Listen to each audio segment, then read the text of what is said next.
नमस्कार दोस्तों, तो स्वागत करते हैं आपका एक बार फिर से आईएएस माय टारगेट पर, जहां हम बिना कोचिंग बिना डर के यूपीएससी की तैयारी करते हैं। ठीक है, तो आज हम सॉल्व करेंगे यूपीएससी से सेट 2025 का जो पेपर हुए हैं। तो प्रश्न संख्या आज हम कवर करेंगे 28 से लेकर के 32 तक, यानी कि 5 प्रश्न का डेली का टारगेट है। तो 28 से 32 तक कवर करेंगे, वो भी एकदम स्टेप बाय स्टेप, ठीक ना, और हिंदी माध्यम में। तो ये वीडियो खास तौर पर उन छात्रों के लिए है जो कि 2026 में यूपीएससी देने जा रहे हैं। क्लियर है? तो और जो बेसिक से लेकर के एडवांस तक समझना चाहते हैं तो वो अंत तक जरूर देखिएगा। तो चलिए बिना समय गवाए शुरू करते हैं।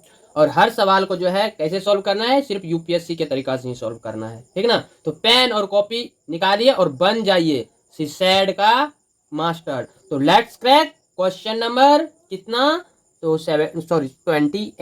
28। तो चलिए करते हैं प्रारंभ।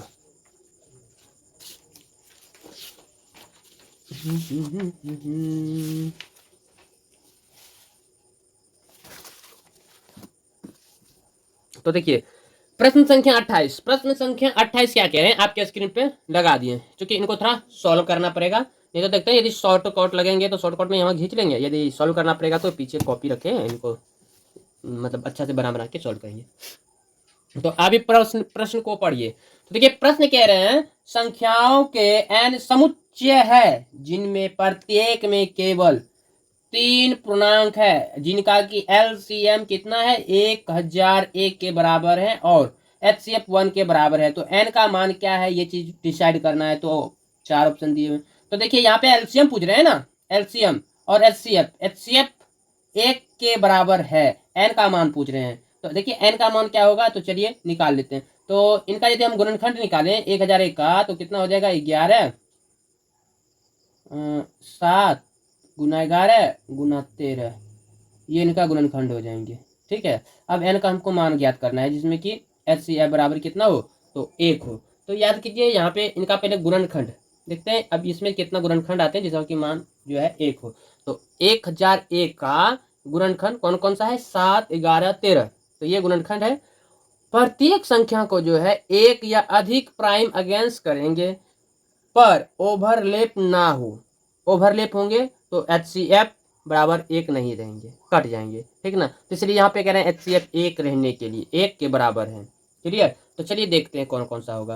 पहला तो ये हो गया, ठीक ना। और दूसरा यदि हम ले, यदि हम 7 गुना 11 13 11 गुणनखंड ले, तो ये भी तो 1001 का है गुणनखंड। क्लियर? ये भी हो गया। दूसरा दूसरा दूसरा दूसरा दूसरा दूसरा कौन सा हो जाएगा, हाँ दूसरा हो जाएगा ये इस तरह से तो भी हो सकता है ना, 7 गुना 13 11 1 दे दीजिए, ये भी तो 1000 का गुणनखंड हो गए। उसके बाद तीसरा इस तरह से भी हो सकते हैं, 7 गुना 11 गुना 13 गुना 1, इस तरह से भी तो हो सकते हैं, बराबर 1001। ठीक है, और आगे 7 11 गुना 13 1, ये भी तो हो सकते हैं भाई साहब। इस तरह से यदि चेकआउट करिएगा तो पता चलेंगे 1 2 3 4 लगभग 8 से प्लस जाते हैं। ठीक है, इनको हम चेकआउट कर लिए हैं इसलिए बताए, ये 8 से प्लस जाते हैं। तो देखिए संख्याओं n का समुच्चय में जिनमें प्रत्येक में केवल 3 घन पूर्णांक है, जिनका एलसीएम 1001 के बराबर है और एचसीएफ 1 के बराबर 1001 के बराबर है और एचसीएफ जो है 1 के बराबर, n का मान क्या होगा, तो 8 से अधिक n का मान होगा। ऑप्शन डी इनका करेक्ट होगा, मतलब सही जवाब हो जाएगा। क्लियर? इस तरह से आप लोग डिसाइड कर लीजिए, आवाज गुणनखंड निकालिए तो पता चल जाएंगे आप लोगों को भी आंसर। तो आगे प्रश्न को देखिए, प्रश्न संख्या 29 क्या करे। प्रश्न 29 कह रहे हैं कि मान लीजिए पी क्यू आर कोई 3 अंकों वाली संख्या है, तो पी पी टी कोई 3 अंकों वाली संख्या है, तो पी एस कोई 2 अंकों वाली संख्या है। जहाँ P Q R S T भिन्न न्यूनतर अंक है, इसके अतिरिक्त P Q R minus P S बराबर पी पी टी है। यदि क्यू बराबर 3 है और टी बराबर जो है 6 से कम होंगे, तो आर एस के संभव मानों की संख्या क्या है, तो इनके संभव मान निकालना है। तो चलिए यदि शॉर्टकट में बताएं तो यहाँ पे देखिए क्या दिया हुआ है, तो हमको दिया हुआ है क्वेश्चन कहें क्यू बराबर 3 दिया हुआ है, और दूसरा क्या दिया हुआ है, टी बराबर दिया हुआ है कि इस तरह से 6 से कम, यानी कि 5 तक जाएंगे, ठीक ना, 6 से कम। और तीसरा बात कर रहे हैं कि सभी अक्षर जो है भिन्न है, यानी कि 0 नहीं है, अलग है, ठीक ना। और इसमें समीकरण कौन सा दिया हुआ है, समीकरण हमको दिया हुआ है PQR माइनस PS बराबर PPT। तो ये चीज़ हमको इतना दिया हुआ है, आप इनके आधार पे निकालना है। और यहाँ पे कह रहे हैं 3 अंकों वाली संख्या, ठीक ना, तो हम 3 डिजिट मान सकते हैं, उसके बाद 2 डिजिट मान सकते हैं, 2 अंकों वाला मान सकते हैं, ठीक ना। तो इस तरह से थोड़ा हम यदि सॉल्व करते हैं इनको, तो इस तरह से डिजिट के अनुकूल, तो देखिए यहाँ पे PQR बराबर 3 डिजिट, तो 3 डिजिट में 100 रख दीजिए, 100 P इस समीकरण पे बैठा रहे हैं, मतलब समीकरण के अनुकूल निकाल रहे हैं P। उसके बाद प्लस कर दीजिए, सेकेंड कर रहे हैं PS जो है 2 अंकों की, यानी कि 10 रख देते हैं, ठीक ना। तो ये 10 Q हो गए, ठीक है। अब प्लस R।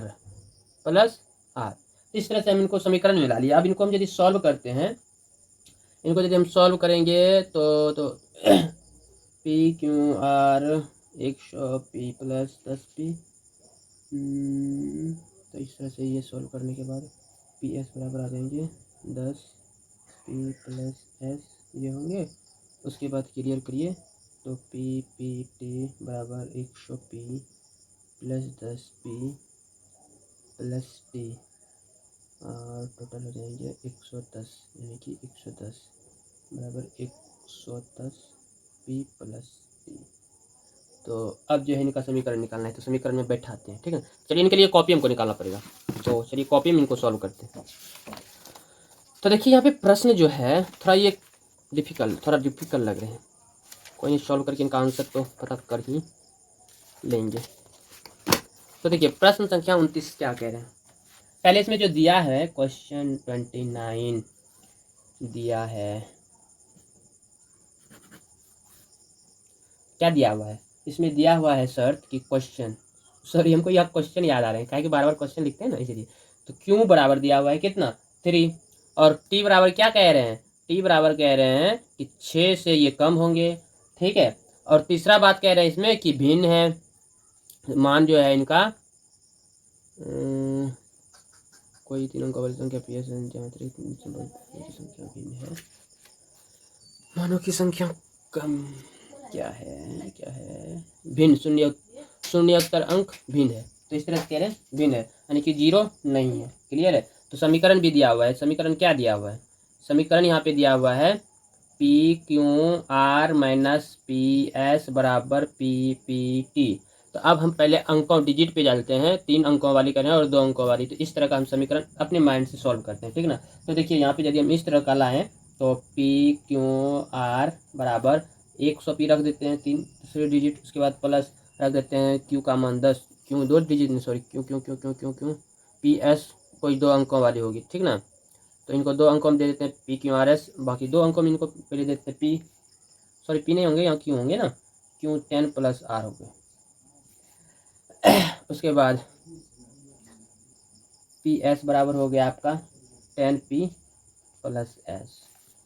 अब पूरा निकालिए, PPT बराबर हो गया आपका 100 P plus 10P plus T बराबर ये हो गया 110 P प्लस T, ठीक ना। तो अब हम इनको समीकरण में बैठाते हैं, ये समीकरण था प्रश्न में जो दिया हुआ है, तो इनको हम समीकरण में बैठाते हैं। अब समीकरण आप लोग समझ गए, तो PQR माइनस PS बराबर क्या दिया हुआ है PPT, ठीक है।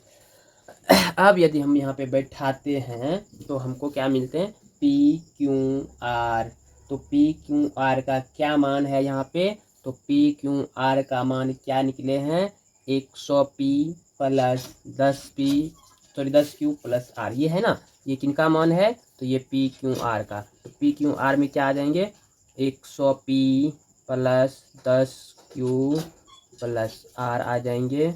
उसके बाद माइनस का माइनस PS, तो PS देखिए क्या निकाले हैं, PS क्या निकाले हैं 10P प्लस S। उसके बाद यहाँ बराबर का चिन्ह है, तो बराबर का चिन्ह दे दीजिए PPT, तो PPT कितना निकला है हमारा, तो PPT हमारा निकला है यहाँ पे है, ठीक ना, 110P प्लस T, तो 110P प्लस T। तो ये समीकरण पे बैठा दिए।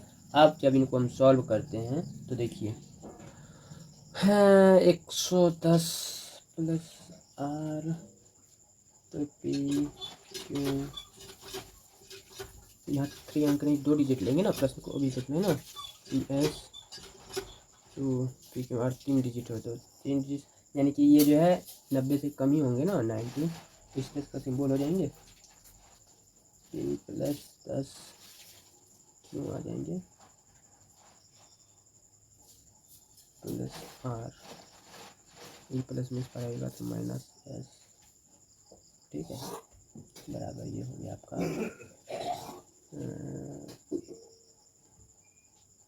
बराबर आपका हो गया 110 पी प्लस टी। तो इस तरह से इनको सॉल्व कीजिए। पी पी माइनस में है, 100 में 10 पी गया 90, ठीक है, तो 90 से कम ही अंक को लिख देना है, ठीक ना।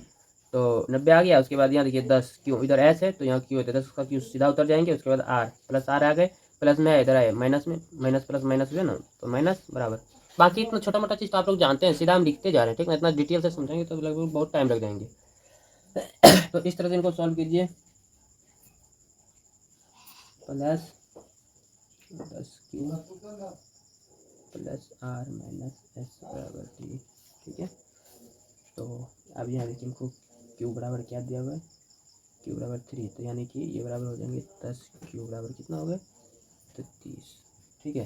तो आर माइनस एस बराबर क्या हो जाएंगे 20 पी माइनस 30 प्लस टी, तो मेरे पास ये, तो ये फाइनली समीकरण निकला, ठीक ना। अब जो है हमको यहाँ पे टी का मान क्या शर्त दिया हुआ है, टी का मान जो है 6 से कम रखना है, ठीक ना। तो 6 से कम रखने के लिए यानी कि टी बराबर इस तरह से 6 से कम है, तो यानी कि हम कह सकते हैं टी बराबर क्या होंगे 0 होंगे, 1 होंगे, 2 होंगे, 3 होंगे, 4 होंगे, 5 होंगे, आगे तो नहीं हो सकते, इतना कोई अंक होंगे। तो हम जानते हैं अब यहाँ देखिए हम यहाँ से पता कर लिए, ये यहाँ डायरेक्ट क्लियर दिया हुआ है, तो हम जानते हैं कि ये टी जो है 6 से कम ही होंगे, यानी कि 5 तक होंगे।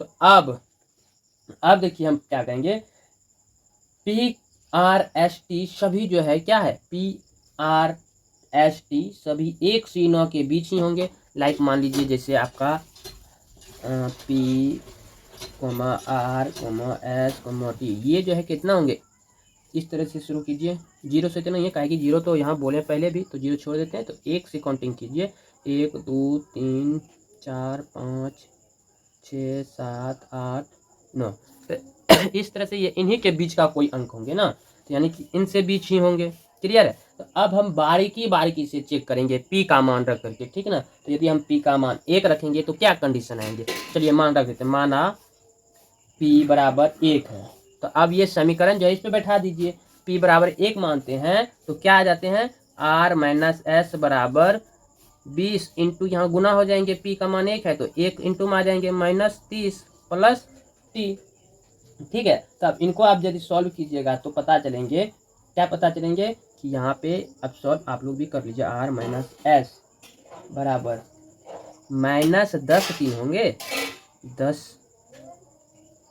प्लस टी, इस तरह से आ जाएंगे, तो यानी कि आर माइनस एस बराबर माइनस 10 टू टी का मान कितना है 5 तक जाएंगे, तो 2 5, बताइए ये सही है, तो ये तो पहले माइनस 10 से शुरू हो रहे हैं, ठीक ना, तो इसलिए ये क्या हो गया इनवैलिड, अर्थात ये गलत है, ये इनवैलिड है, क्योंकि आर और एस दोनों जो है 1 से 9 है, इसलिए ये इनवैलिड, ये गलत हो गए मान। अब वही मान आप पी के जगह पर अब हम 2 रखते हैं, ठीक ना, इस तरह से चेकआउट करना ही पड़ेगा। माना पी बराबर 2, यदि p बराबर 2 हम रखते हैं, इनको सॉल्व इस समीकरण पे बैठा दीजिए, समीकरण पर बैठाने के बाद पता चलता है r माइनस एस बराबर कितना 10 प्लस टी आ जाएंगे, ठीक है, 10 प्लस टी बराबर ये क्या आ जाएंगे 10 टू 15 आएंगे, ठीक है ना। तो 10 टू 15 ये भी इनवैलिड है, ये भी गड़बड़ा गया। वहीं यदि हम p बराबर 3 रखते हैं, p बराबर यदि हम 3 रखेंगे तो r माइनस एस बराबर कितना हो जाएंगे 20 30 30 माइनस 30 प्लस टी, तो इस तरह से देखिए यहाँ पे t बराबर क्या आ जाते हैं, t बराबर आर माइनस एस बराबर 0 0 करते हैं ना तो 0 to 5 आते हैं, नहीं, हाँ 0 to 5, तो ये क्या है, सही, ये वैलिड है, यानी कि यदि p का मान 3 रखते हैं तो ये वैलिड होते हैं। अब हम बात करते हैं, अब यहाँ पे मान मिल गए हमारा 3, ठीक ना। तो अब हम मान रखते हैं किस पे, एक एक करके। तो देखिए अब यदि हम r माइनस एस बराबर 0 से 0 to 5, यानी कि इनका मतलब हुआ, मतलब कि s बराबर r R1 R2 R3, इस तरह से R5 तक जाएंगे, ठीक ना, इसका मतलब हुआ। वहीं अब हम R और 5 अलग अलग और 0 नहीं होने चाहिए कह रहे हैं प्रश्न में, तो 5 अलग अलग, 0 को छोड़ दीजिए तो 4, तो R की वैल्यू कितना है, तो R की वैल्यू है 1 to 9। अब हर 9 पर अधिकतम 3 मान्य मिलती है, कितना, हर 9 पर जो है अधिकतम 3 मान्य मिलती है, 3 मान्य और एस मिलती है, 3 5 मान्य एस मिलती है, मतलब एस 3 मान्य एस मिलती है, यानी कि कह सकते हैं हम कि R माइनस एस और 6 से छोटा मिल जाते हैं। तो जैसे R बराबर यदि हम 3 रखते हैं तो S का मान क्या आ जाएंगे, तो S का मान आ जाएंगे 3, 2, 1, क्लियर है। वहीं R बराबर हम यदि 4 रखते हैं तो S का मान आ जाएंगे क्या, तो S का मान आ जाएंगे 4, 3, 2, एक ही सही सर, हाँ एक ही आ जाएंगे वह लेकिन R बराबर 1 रखेंगे तो ये फिर S का मान 1, तो फिर बाकी नहीं मिलेगा। तो ऐसे वैलिड पेयर्स बनाना है तो RS लगभग 3 जोड़े मिलते हैं, कितना, तो 3 जोड़े ही सही बैठते हैं। तो 3 जोड़ा में कौन कौन से होते हैं, तो एक पहला हो गया 4, 1 ये हो गए, और दूसरा 5, 2 ये हो गए, तीसरा हो गया 6, 3, ठीक ना। तो ये इस तरह से हमको 3 ही जोड़ा मिलते हैं। तो अब देखिए ऑप्शन में 3 जोड़ा यदि होंगे तो इनका सही जवाब हो जाएंगे 3, ऑप्शन बी में है, ठीक ना। तो 29 का ऑप्शन बी इनका सही जवाब हो जाएंगे। क्लियर है, यदि कहीं कोई डाउट है तो पूछ सकते हैं। अब प्रश्न संख्या 30, देखिए बहुत ज़्यादा समय ले लिया, इस तरह से हम सॉल्व करेंगे तो लगभग लंबा समय ले लेंगे। एक प्रश्न को सॉल्व करने में देखिए कितना समय लगे। तो चलिए अब हम बारीकी से थोड़ा शॉर्ट में थोड़ा खींचते हैं, ठीक ना। तो प्रश्न संख्या 30 देखिए क्या कह रहे हैं, प्रश्न 30 कह रहे हैं, स्क्रीन पर लगा हुआ है, आप लोग भी पढ़िए। प्रश्न कह रहे हैं अनुक्रम A B C C A B C C C B B C C पर विचार कीजिए जो एक विशेष प्रतिरूप का अनुसरण करता है, निम्नलिखित में से कौन सा एक यह अनुक्रम को पूरा करता है। तो देखिए इनको देखने के बाद पता चलता है ए बी जो है सामान्य शुरुआत से होता है ए बी, ठीक ना। उसके बाद यहाँ पे देखिए सी क्या गो है, 2 गो है, यानी कि सी, अब फिर से एक बार सी दे दिए, 2 गो हो गया सी। अब फिर उसके बाद देखिए ए आ गया, उसके बाद फिर बी आ गए, अब बी आने के बाद जो है यहाँ पे फिर से सी, यानी कि बी पर +3 सी है, ठीक ना, बी पर +3 सी, उसके बाद बी सी, और यहाँ पे जो है डबल बी और एक सी है, ठीक ना, उसके बाद सिंगल सी, अंत में एक सी है। अब यहाँ पे हमको यह पता चल रहे हैं कि यह क्रम जो है इस रूप में दिख रहा है कि पहले सी की संख्या बढ़ती है, और बीच में जो है बी और ए इंटरलेस हो रहे हैं। तो अंत में यदि हम बात करें तो बी सी, यानी कि सी आकर जुड़ जा रहे हैं, ठीक ना। तो इस तरह से अब हम देखें तो यहाँ पे पता चलता है अंत भी सी से हो रहे हैं और प्रारंभ भी सी से होंगे। नेक्स्ट तो देखिए अंत भी सी से, प्रारंभ भी सी से, तो ऑप्शन डी में इस तरह का है, तो ऑप्शन डी इनका सही सिंबल बैठता है, ठीक ना, पूरी तरह से इसमें बैठ जाते हैं।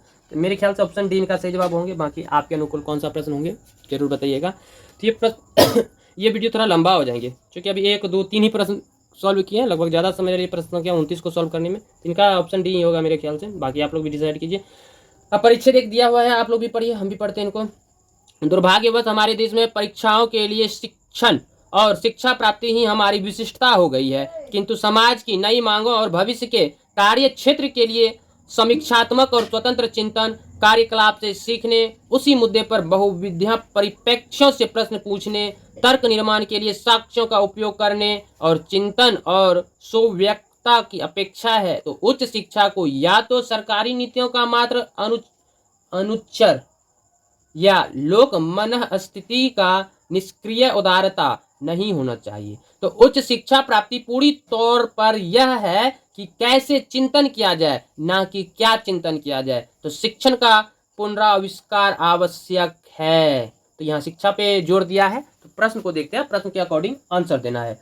तो प्रश्न इन्हीं के अकॉर्डिंग होंगे, ठीक ना, तो आंसर भी इन्हीं के अकॉर्डिंग देना है। तो देखिए प्रश्न 31 कह रहे हैं, निम्नलिखित में से कौन सा एक कथन इस परिच्छेद में व्यक्त केंद्रीय विचार को सर्वोत्तम रूप से प्रतिबिंबित करता है। तो केंद्रीय विचार शिक्षा से रिलेटेड है, ठीक ना। तो अब पहले कथन को पढ़ लेते हैं। ए में कह रहा है, भारत के पास अपने विश्वविद्यालयों में गुणवत्तापूर्ण शिक्षा के संवर्धन हेतु पर्याप्त संसाधन नहीं है, बिल्कुल गलत है। देश में उच्च शिक्षण संस्थान सरकार के नियंत्रणाधीन नहीं होने चाहिए, बिल्कुल गलत है, होना चाहिए।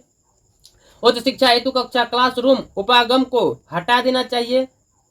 ये कैसी बातें कर रहे हैं भाई, ये भी गलत है। कक्षा की पूर्ण कल्पना और शिक्षण का पूर्ण आविष्कार करना आवश्यक है, बिल्कुल सही बात है। यहाँ देख लीजिए, शिक्षण का पूर्ण आविष्कार करना आवश्यक, ऑप्शन डी इनका सही जवाब है। क्लियर है। प्रश्न संख्या 32 को कवर करते हैं।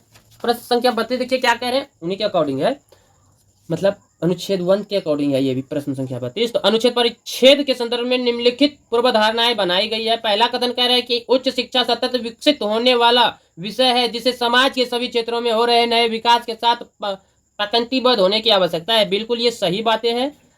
कथन 2, हमारे देश में उच्च शिक्षा के संवर्धन के लिए पर्याप्त निधियों का विनिधान नहीं किया जाता है, बिल्कुल गलत कह रहे हैं ये बातें। तो इस तरह से देखिए, तो केवल और केवल कौन सा सही है, केवल एक सही है। तो केवल एक कहाँ पे, ऑप्शन ए में, ऑप्शन इनका ए सही जवाब होगा।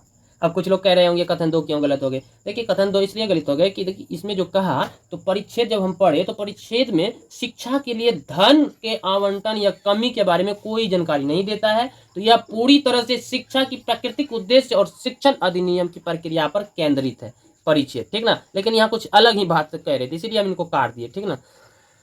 बाकी आप लोग भी कथन को पढ़िए, डिसाइड कीजिए आंसर। तो मेरे ख्याल से ऑप्शन ए इनका सही जवाब होना चाहिए। तो चलिए अब नेक्स्ट अगले प्रश्न में मिलेंगे। 5 प्रश्न को हम तो यहाँ पे अभी कवर कर ही लिए हैं। तो चूंकि प्रश्न संख्या 29 में हम थोड़ा ज़्यादा समय ले लिए हैं, ठीक ना। तो चलिए कोई नहीं, आप लोग तो समझ ही गए होंगे।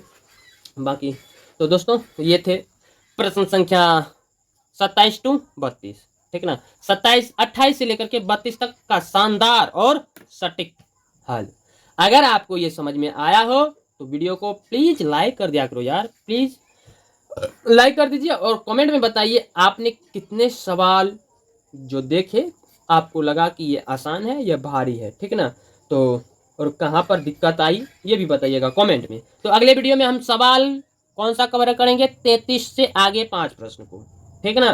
तो इसलिए आप लोग जो है हमारे चैनल IAS माय टारगेट को सब्सक्राइब कर लें और बेल आइकन को दबाएं, ताकि अगला वीडियो आप लोग मिस ना कीजिए। याद रखिए, आप लोगों के बीच हमेशा एक ही बात कहते हैं, प्रैक्टिस नहीं रुकेगी जब तक सिलेक्शन नहीं मिलेगा। तो मिलते हैं अगले वीडियो में।